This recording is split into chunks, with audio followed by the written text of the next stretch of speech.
বিসমিল্লাহির রহমানির রহিম। ফাইজা রান্নাঘরে আপনাদেরকে স্বাগতম। ফাইজা রান্নাঘরে আজকে একটা রেসিপি নিয়ে আসছি আমি।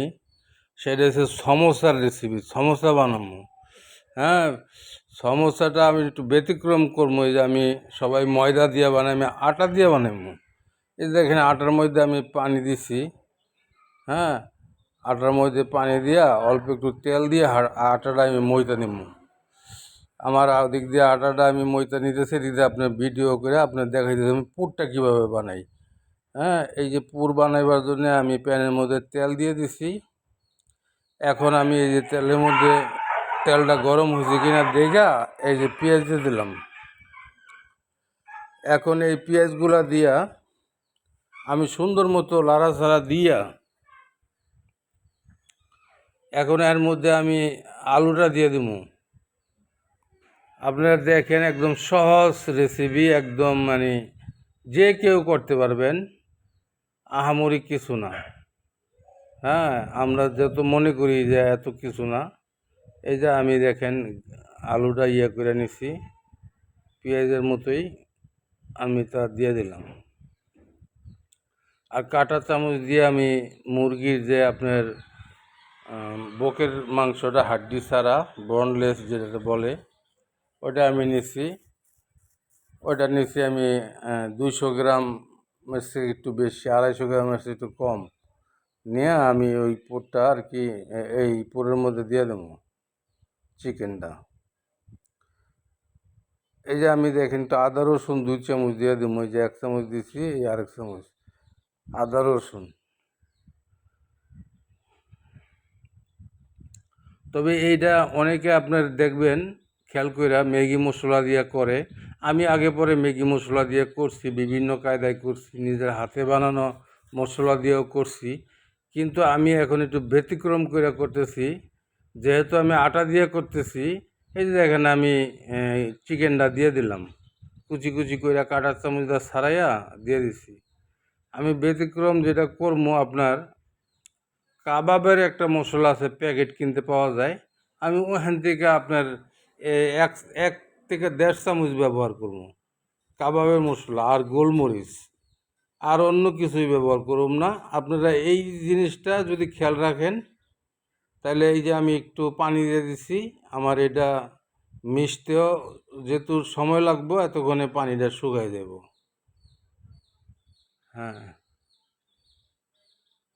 এই যে দেখেন আমি পেঁয়াজ পাতা দিয়ে দিছি, পেঁয়াজ পাতা কুচি কুচি করে আমি পেঁয়াজ পাতা দিয়ে দিছি।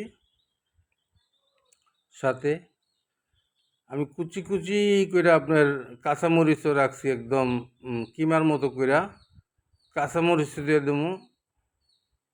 এই যে আমি এখন ধনিয়া পাতা দিয়ে দিতেছি, ধনিয়া পাতা। এই যে আমার ধনিয়া পাতা মোটামুটি দেওয়া শেষ। এখন আমি দিয়ে দেবো আপনার কাঁচামরিচ। এই যে কুচি কুচি করে রাখছি, আপনার একটু বড় বড় করে ওইভাবে কাটি নেই।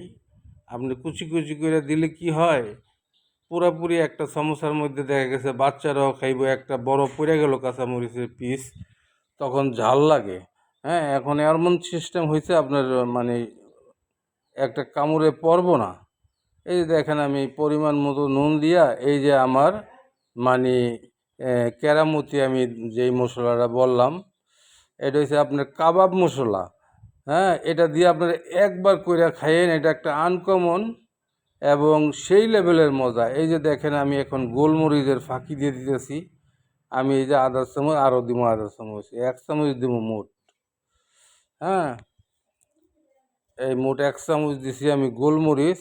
আমার মশলা দেওয়া শেষ, আমার লবণ টবণও দেখা শেষ, ধান আমার পানিটাও প্রায় শুকিয়ে গেছে। আর একটু পানিটা শুকিয়ে আইলে আমি এটা নামায় ফেলাম। এই যে দেখেন আমি এই যে আটা নিয়ে নিচ্ছি। আমি আটাটা ওইভাবে আর কি অফলাইনে একটু সুন্দর করে করে নিচ্ছি। এখন আমি এই যে রুটি বানাইয়া দেখাইতেছি, সমোসার শেপটা দিতেছি আর কি। তো আপনারা এইভাবে সমোসা বানায়েন। তবে আমি দেখলাম আপনার ময়দা দিয়ে বানাইলে দেখতে একটু বেশি সুন্দর দেখা যায়। এই আর কি। কিন্তু আটা দিয়েও খারাপ হয় না, আটা দিয়েও বানানো যায়। ঘরে খাওয়ার জন্য আটা ময়দা একটা দিয়ে খালি বানায় ফেলাইবেন। আর যারা প্রফেশনাল রেস্টুরেন্টে বিক্রি করে কিংবা আপনার বাইরে বিক্রি করে, তারা তো আর আটা দিয়ে বানাইতে পারবো না। আমরা তো নিজেরাই ঘরে খায়া ফেলাম, যার কারণে আমরা একভাবে বানাইলেই হইলো। হ্যাঁ, এই যে এটা হচ্ছে আপনার এটার মধ্যে বিশেষ যে আপনার বললাম মশলাটা, এটা হচ্ছে আপনার গোলমরিচ আর হচ্ছে কাবাব মশলা, এছাড়া আর কাঁচামরিচ কুচি। অন্য কোনো কেরামতি নাই, কোনো কিচ্ছু নাই। হ্যাঁ, এই যে দেখেন রুটিটা আমি বেলে ফেলাইছি। আমার নাতি নাতকুরা কইতাছে, আরে দাদা তোমার হাতে তো রুটি অনেক গোল হয়, হ্যাঁ দাদির হাতে তো এত সুন্দর গোল হয় না। তো আমি কই তোমার দাদির হাতেও মাঝে মাঝে গোল হয়, তাড়াহুড়া করে অনেকগুলা বানাইতে হয় তো, যার কারণে অনেক সময় গোল হয় না। এই যে দেখেন আমি মাঝখান দিয়ে কাইটা নিছি, আবার একটু ঘুরাইয়া, হ্যাঁ এই যে প্রথম 2 করছি, এখন 4 কইরা নিলাম, 4 টুকরা। হ্যাঁ, 4 টুকরা কইরা নিছি, আর পুরটাও নামাই নিছি। চুলায় কিন্তু এখন পুর নাই, পুর এক সাইডে রাখছি। এখন দেখেন এই যে পুর নিয়া, এই যে আপনার দিয়া একদম সহজ, একদম সহজ। এই যে আপনার সমোসার শেপ তো আমরা সবাই মোটামুটি দিতে পারি, তবে আমারটা হয়তো আপনার মতো এত সুন্দর হয় নাই। আমি মোটামুটি আর কি করছি। তো এই যে দেখেন আমি প্যানের মধ্যে সরিষার তেল দিয়ে দিছি। হ্যাঁ, আমি সয়াবিন তেলে দিতে চাইছিলাম, পরে চিন্তা করলাম যেহেতু ঘরে খামু সবাই, একটু সরিষার তেল দেই। তো দিয়ে দেখলাম ফেনা মেনা উইটা একেবারে মানে সেই রকম অবস্থা। তো সরিষার তেলে যে ফেনা উইটা যায়, তো ফেনা যতক্ষণে না কমে ততক্ষণে ঘুরাইবেন না, উল্টাইবেন না। এই জন্যে ভাই ফায়দা রান্নাঘরটা যারা দেখেন তারা প্লিজ